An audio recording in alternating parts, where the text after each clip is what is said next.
আসসালামু আলাইকুম প্রিয় দর্শক, বিএনপি আমার মনে হয় গত কয়েকদিনের মধ্যে একটা বড় এবং ইতিবাচক রাজনৈতিক পদক্ষেপ আজ নিয়েছে।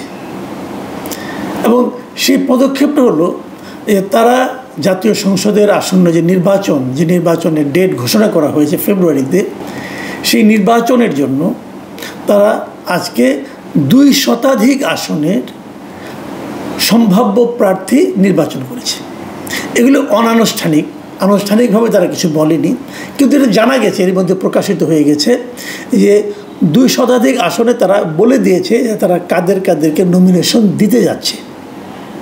তাদের এই সিদ্ধান্তটা আমার কাছে খুবই ইতিবাচক মনে হয়েছে, এই কারণে যে আরও অনেক দিন আগেই জামায়াতে ইসলাম কিন্তু তাদের সকল আসনেরই প্রার্থী নির্বাচন করে ফেলেছিল, যে তারা কাদেরকে কোন আসনে কোন ব্যক্তিকে তারা মনোনয়ন দেবে এটা তারা নাম আগেই জানিয়ে দিয়েছিল। এবং সেই অনুযায়ী আমি যতটুকু জানি এবং আমি বিভিন্ন জায়গা থেকে খবর নিয়েছি যে সারা দেশের বিভিন্ন এলাকায় জামায়াতের সেই প্রার্থীরা এরই মধ্যে তাদের প্রচারণা শুরু করেছে। এবং তাদের প্রচারণা স্টাইলটা খুব ইন্টারেস্টিং। তারা প্রথমত প্রচারণা করছেন বাড়িতে গিয়ে এবং মহিলাদের মাধ্যমে। মহিলাদের মধ্যে জামাতে ইসলামী এরই মধ্যে খুব ভালো একটা অবস্থান করে নিয়েছে বলে আমি যতটুকু বুঝতে পেরেছি, সেই অনুযায়ী আমার মনে হচ্ছে তারা মেয়েদের মধ্যে জামাতের একটা ভালো সাপোর্ট তারা এরই মধ্যে তৈরি করতে পেরেছে। এবং জামাতের যারা নাকি প্রার্থী আছেন তারা পুরুষদের মধ্যে নানাভাবে মসজিদগুলিতে যেয়ে এবং নানাভাবে তাদের যে জায়গাগুলো আছে সেই জায়গাগুলোতে যেয়ে মানুষের সঙ্গে বাজারে হাটে বাটে এখানে যেয়ে তারা কিন্তু মানুষের সঙ্গে আলাপ আলোচনা করছেন এবং তারা তাদের প্রচারণা চালাচ্ছেন। এবং তাদের যে এলাকায় যেভাবে প্রচারণা চালালে তাদের জন্য ইতিবাচক হয় তারা সেভাবে অগ্রসর হচ্ছেন। এর বিপরীতে গত বেশ কিছুদিন ধরে আমরা বিএনপির মধ্যে এক ধরনের নিষ্ক্রিয়তা দেখেছি। কে নির্বাচনে মনোনয়ন পেতে যাচ্ছেন এটাই তারা ঠিক করতে পারেননি। এবং কোনো জায়গায় বিচ্ছিন্নভাবে আমরা চাঁদাবাজি এবং নানা ধরনের দখলবাজির খবর পেয়েছি, যা নাকি বিএনপির জন্য নেতিবাচক ছিল। এসবের বিপরীতে আজকে যখন আমি দেখতে পারলাম বিভিন্ন জায়গা থেকে জানতেও পারলাম নামগুলো, যে তারা কাদেরকে মনোনয়ন দিচ্ছেন তার একটা তালিকা প্রকাশ করেছেন। এবং তারেক রহমান সাহেব উনি লন্ডন থাকেন, উনি ওখানে বসেই তাদের সঙ্গে নানাভাবে যোগাযোগ করে, স্কাইপের মাধ্যমে যোগাযোগ করে ওদেরকে নির্দেশনা দিয়েছেন যে আপনারা যার এলাকায় যে প্রচারণা শুরু করে দেন। এটাতে ভালো যে জিনিসটা হবে সেটা হলো, যদি ওই এলাকায় কোনো বিদ্রোহী প্রার্থী থাকেন অথবা যদি আরও কারোর মধ্যে কোনো রকম খায়েশ থাকে, তা কিন্তু আগামী 1-1.5 মাসের মধ্যে প্রকাশিত হয়ে যাবে। যখন প্রকাশিত হয়ে যাবে তখন তার ব্যাপারে আলোচনা করা, তাকে বোঝানো, তাকে প্রভাবিত করা অনেক কিছুই কিন্তু সহজ হবে। কিন্তু এটা যদি একদম শেষ মুহূর্তে ঘোষণা করা হতো প্রার্থীরা, তখন হয়তো ওদেরকে থামানোর আর সুযোগ পাওয়া যেত না। এটা আমি মনে করি বিএনপির দলীয়ভাবে খুবই ইতিবাচক একটা পদক্ষেপ। এবং সেই পদক্ষেপের ফল কি হয় আমার মনে হয় খুব শিগগিরই এর ফল আমরা দেখতে পাবো। এবং বাকি যেগুলো বাকি আছে, যেগুলো যতটুকু শুনেছি যারা প্রায় 100 মতো বাকি আছে, সেগুলো বিএনপি খুব দ্রুতই সমাধান করতে পারবে বলে আমার ধারণা। তো এইগুলো গেল একটা দিক। এবং এর মধ্যে দেখলাম বেশ কয়েকজন যারা বিএনপি করেন না তাদেরকে পর্যন্ত মনোনয়নের কথা প্রাথমিকভাবে সবুজ সংকেত দেওয়া হচ্ছে। এর মধ্যে আন্দালিব রহমান পার্থ আছেন গুলশান এলাকায়, মোহাম্মদপুর এলাকায় ববি হাজ্জাজকে নমিনেশন দেওয়া হয়েছে বলে জানতে পেরেছি। তো এই সমস্ত প্রার্থীরাও কিন্তু বেশ আমার কাছে মনে হয় যে বেশ উজ্জ্বল প্রার্থী। এরা এখানে প্রার্থী হলে পর ভালোই হবে আমার মনে হয়। সব মিলে বিএনপি এখন থেকেই যেন একটা তাদের যে আগের প্রতিশ্রুতি একটা ছিল জাতীয় সরকারের দিকে যাওয়ার, সেদিকে সম্ভবত তারা অগ্রসর হচ্ছে। এসবের বিপরীতে একটা হালকা খবরের কথা বলি, ওটা হালকাই বটে। হালকা হলে এরকম, আজকে জাতীয় নাগরিক পার্টির মুখ্য সমন্বয়ক মানে এনসিপির মুখ্য সমন্বয়ক নাসিরউদ্দিন পাটোয়ারি তিনি আজকে নির্বাচন কমিশনে গিয়েছিলেন তাদের নিবন্ধন এবং প্রত্যেকের সমস্ত বিষয়ে কথা বলার জন্য। এবং ওখান থেকে বের হয়ে এসে তিনি তার বরাবরের মতো আগে যেগুলি করতেন এখন সেরকম মানে একটা ভবিষ্যৎবাণী করে দেন। সেই ভবিষ্যৎবাণী উনি যেটা করেছেন সেটা আবার কিন্তু আমার মনে হয় বিশেষ অনেক লোকের মধ্যে বেশ কৌতূহলের উদ্রেক করবে। সেটা কি উনি বলেছেন যে আসন্ন নির্বাচনে জাতীয় নাগরিক পার্টি মানে এনসিপি তারা নাকি 150টা আসন পাবে। তার মানে 150টা আসন যদি তারা পেয়ে যায় তাহলে তারা সরকার গঠন করবে। আবার দুদিন আগে গত শুক্রবারে দেখলাম চট্টগ্রামে জামায়াতে ইসলামের একজন মানে সংগঠক এবং সেন্ট্রাল লিডার একজন, তিনি বলছিলেন যে এবার জামাতে ইসলামী সরকার গঠন করবে, বিএনপি যাবে এই বিরোধী দলে।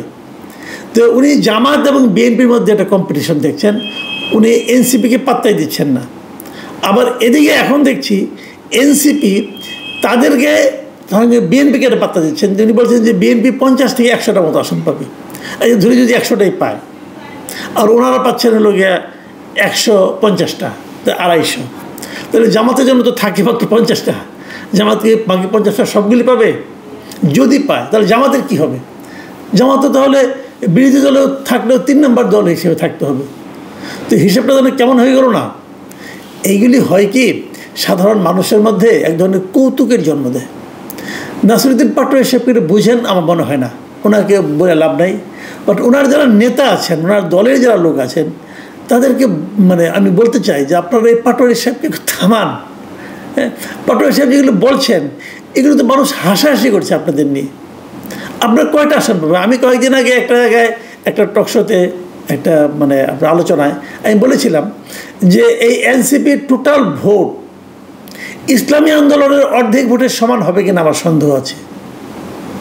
আমি আরও এক জায়গায় বলেছিলাম যে এনসিপির কোনো একজন প্রার্থী যদি এই নির্বাচনে মানে দ্বিতীয় স্থান অথবা জামানত রক্ষা করতে পারে, সেটাই হবে তাদের সাফল্য। এগুলি যে আমি বলেছি এটা কিন্তু এনসিপির প্রতি আমার কোনো রকম মানে আপনার নেগেটিভ দৃষ্টিকোণ থেকে বলিনি, আমি আমার অবজারভেশন থেকে বলেছি। আমি তো দিন দুনিয়া একটু খোঁজখবর রাখি, খবর টবর তো রাখি। সেখানে এনসিপির অবস্থা তো ভালো না, কোথাও ভালো না।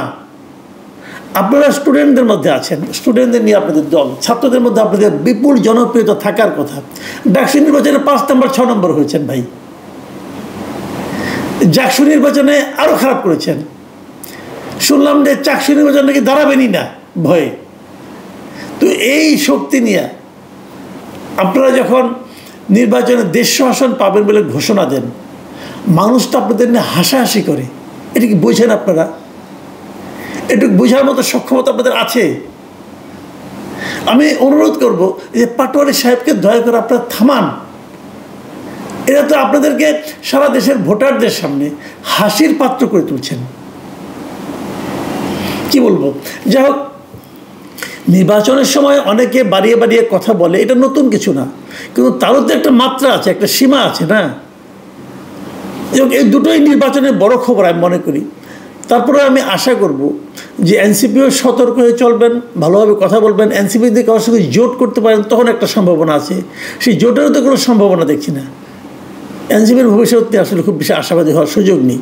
তবে বিএনপির যে রাজনৈতিক যে প্রজ্ঞাটা তারা দেখিয়েছে প্রার্থী ঘোষণা করে, আমি এটাকে খুবই সমর্থন করি এবং আমি মনে করি এর ইতিবাচক ফল বিএনপি পাবে। বিএনপির উচিত হবে এই প্রার্থীদের পক্ষে দলের অন্যান্য যারা সম্ভাব্য প্রার্থী আছেন তারা এখন থেকেই মাঠে নামছেন কিনা এই জিনিসটাকে মনিটরিং করা। তারা যদি এখন থেকে এটা মনিটরিং করতে পারেন তাহলে আমার মনে হয় যে বুঝতে পারবেন যে আগামী দিনগুলিতে তাদের কী পদক্ষেপ নিতে হবে। অনেকে হয়তো বলবেন যে আমি তাহলে বিএনপির পক্ষ নিচ্ছি কিনা, বিএনপিকে ভালোভাবে বুদ্ধি দিচ্ছি না। বুদ্ধি আমি সবাইকে দিই। আমি চাই যে বিএনপি যেন পূর্ণ শক্তি নিয়ে ইলেকশনটা করে, জামাতে ইসলাম যেন তাদের পূর্ণ শক্তিকে একত্রিত করে ইলেকশনটা করে, এমনকি এনসিপি যারা 150 আসন পেতে চাচ্ছে তারাও যেন তাদের পূর্ণ শক্তি নিয়ে একত্রিত হয়ে ইলেকশন করে। বিদ্রোহী প্রার্থী থাকলে পরে অনেক সময় হয় কি ওই পার্টির শক্তিটা বোঝা যায় না। বিদ্রোহী প্রার্থী চাই না, সবাই যার যার দলের আদর্শ নিয়ে পূর্ণ শক্তি একত্রিত করে নির্বাচন করুন। জনগণ যাকে নির্বাচন করে তিনি নির্বাচিত হবেন। তবে এই নির্বাচনের যে হাওয়া লেগে যাওয়া এটা কার্যকর হোক আগামীতে, এই প্রত্যাশা করি। প্রিয় দর্শক, এখন এ পর্যন্তই। আল্লাহ হাফিজ।